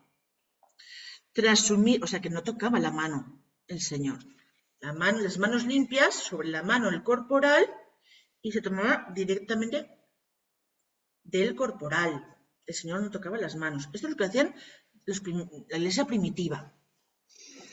Un diácono supervisaba esta operación, dice. Personalmente no encuentro mucho parecido entre la forma primitiva que está narrando aquí y la forma actual de comulgar en la mano.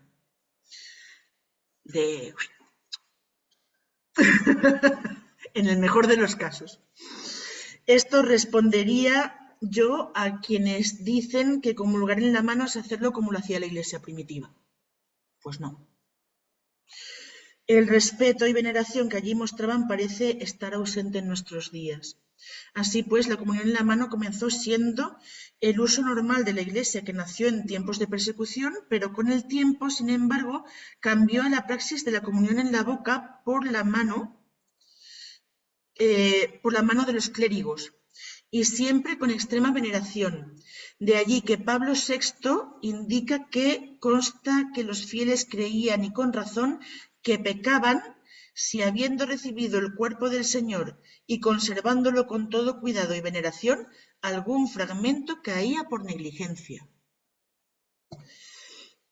Vale, podemos leer ya en el Concilio de Zaragoza, en el año 380, excomúlguese a cualquiera que ose recibir la Sagrada Comunión en la mano. Año 380, ya eso es comunión. O también en el Sínodo de Roma, en el año 404, en el cual se impone el rito de la comunión en la lengua. Y en el 650 también dice: no se coloque la Eucaristía en las manos de ningún laico o laica, sino únicamente en su boca. Y en el Concilio de Constantinopla, como prohíbase a los creyentes tomar la Sagrada Hostia en sus manos, excomulgando a los transgresores. Bueno, muchos más concilios que os pongo aquí. ¿Por qué este cambio?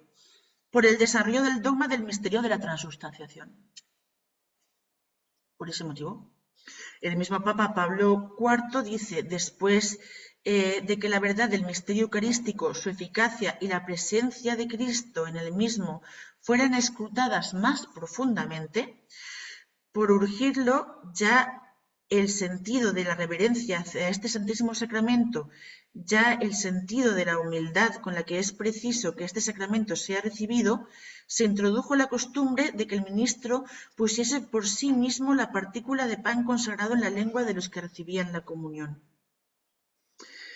3 razones, pues, llevaron a la Iglesia a cambiar el uso anterior: el conocimiento de la verdad del misterio eucarístico, la reverencia ante Jesús sacramentado y la humildad que conlleva recibirlo de esta manera.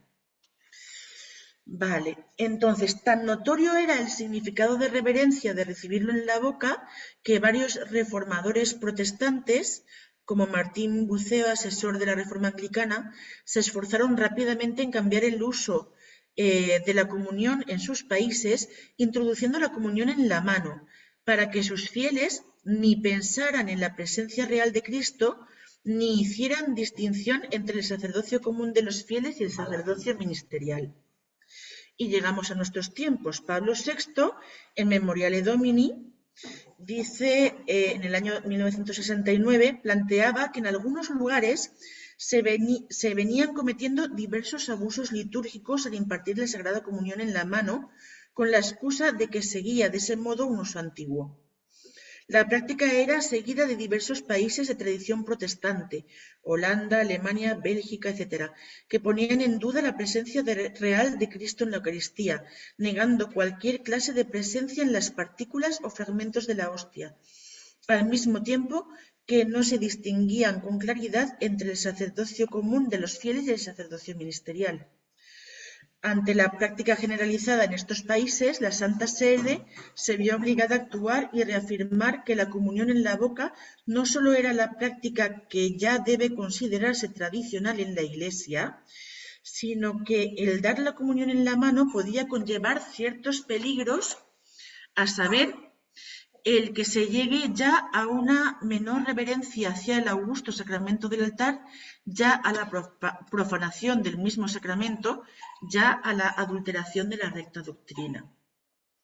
Se realizó entonces una encuesta entre los obispos del mundo sobre qué convenía hacer ante los abusos.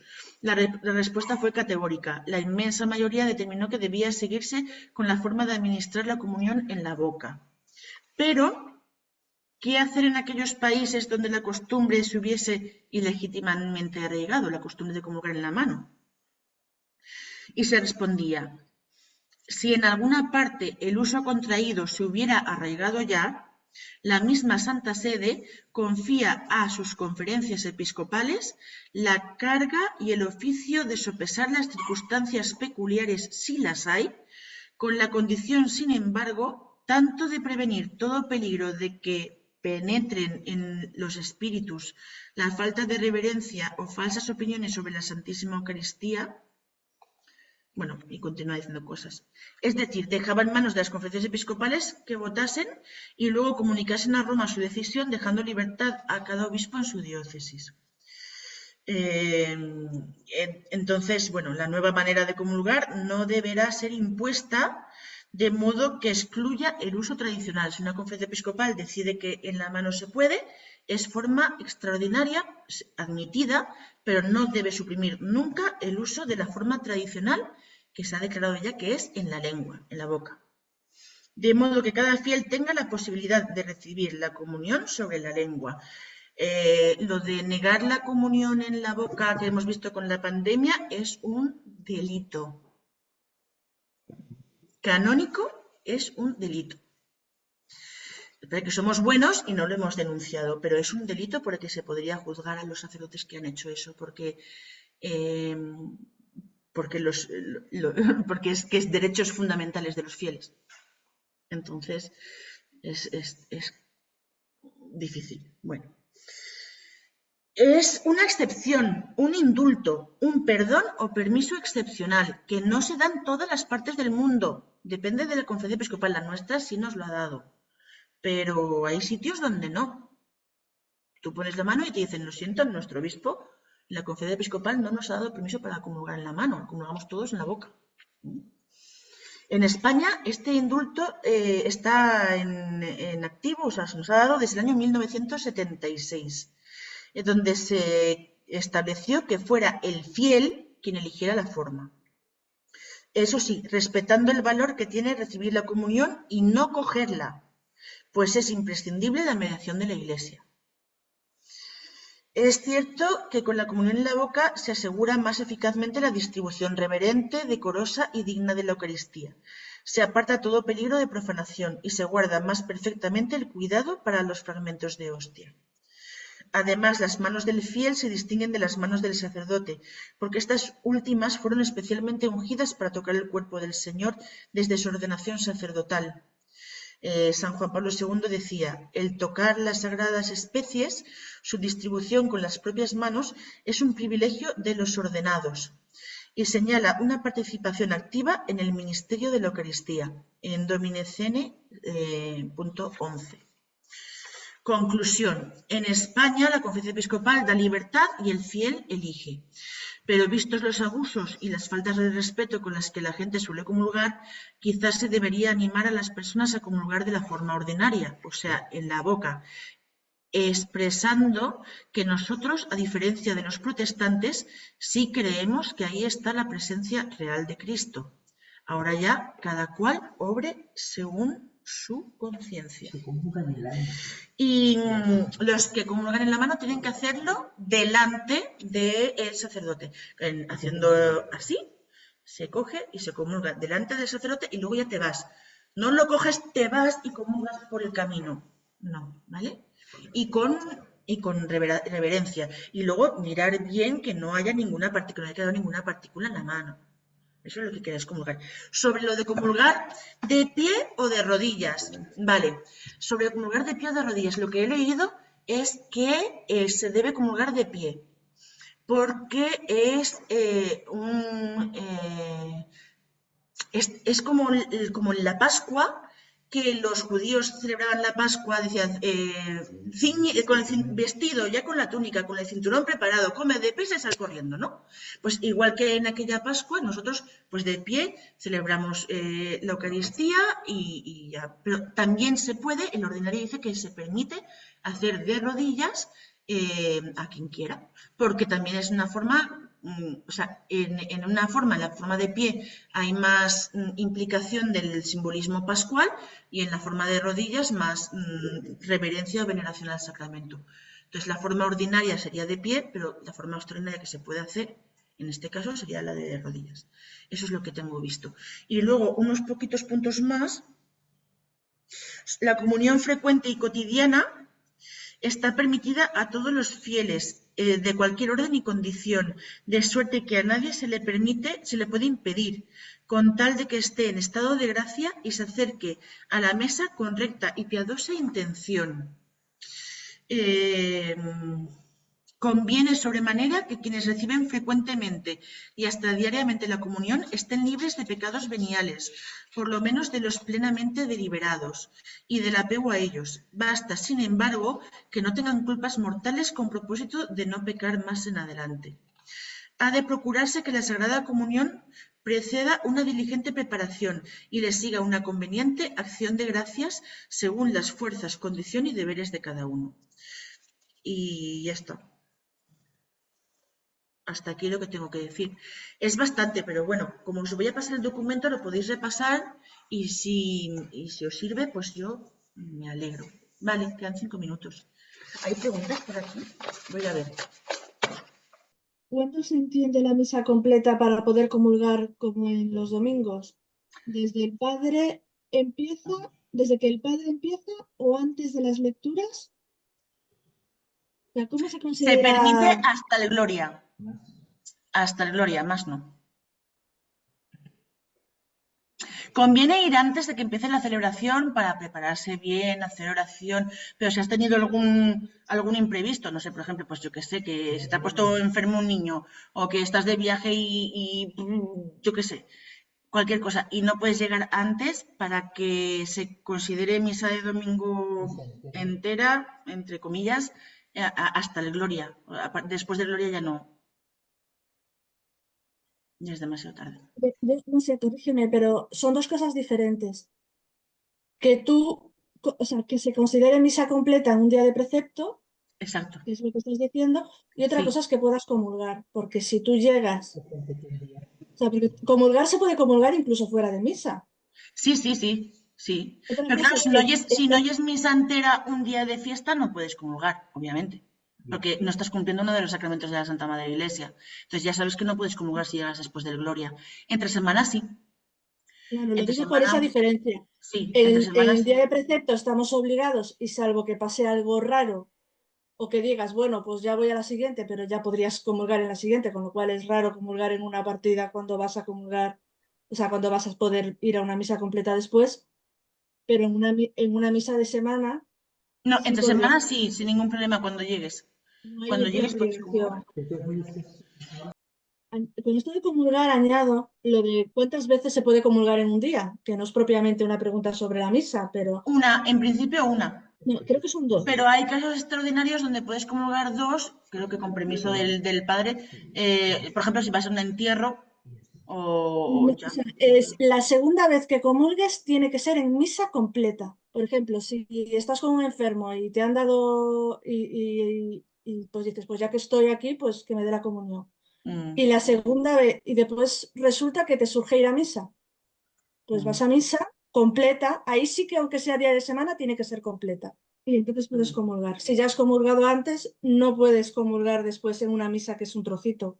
O si has ido mm. a misa y has comulgado, no puedes comulgar cuando te va a visitar a tu madre o a un enfermo la comunión. Él dice que el sacerdote, hablando de la reverencia, aparte de lavarse las manos, es el primero que se inclina sobre la forma en las palabras de la consagración y se arrodilla y hace toda la adoración, la reverencia ante el Señor, viendo delante a todo el pueblo de pie y pasando un poco de, mirando el reloj. Entonces, no sé, que hay que ser conscientes de lo que estamos celebrando la Pascua y que es Jesucristo el que está ahí realmente presente y que se está inmolando por nuestra salvación y que si no es ese un momento como para adorar de rodillas al Señor, ¿cuál es? Ya no se me ocurre nada más grande, ni nada más tremendo. Es el Calvario, así es. Bueno, vamos a dejarlo aquí por ahora, por lo menos vamos a despedirnos de la gente. Esto, ¿qué otra cosa iba a decir? Esto que he hecho no es mío, o sea, el mío es el resumen, pero es todo copia, pega de esos 4 libros que os he puesto al final. Entonces, no tiene copyright más que la bibliografía que hay detrás. Por tanto, si lo queréis pasar a cualquiera o incluso contárselo a otra gente en catequesis en vuestros grupos o lo que sea, que rule y que haga todo el bien que se pueda. Y lo dicho, que se difunda a discreción. Si puede servir a alguien, yo feliz. ¿Vale? Y nada. Y gracias por haberme Pues acompañado. muchísimas gracias, Esther, no por estas 2 horas, sino por todo el trabajo que has pasado hasta este día. El trabajo de leer, de resumir, de Me luchar costó, contra la ¿eh? vergüenza de ponerte Mucha, ahí mucha. delante de la cámara para explicarnos esto. Y bueno, que el Señor te dé muchos frutos y que te siga animando a compartir todo lo que sabes y todos tus talentos.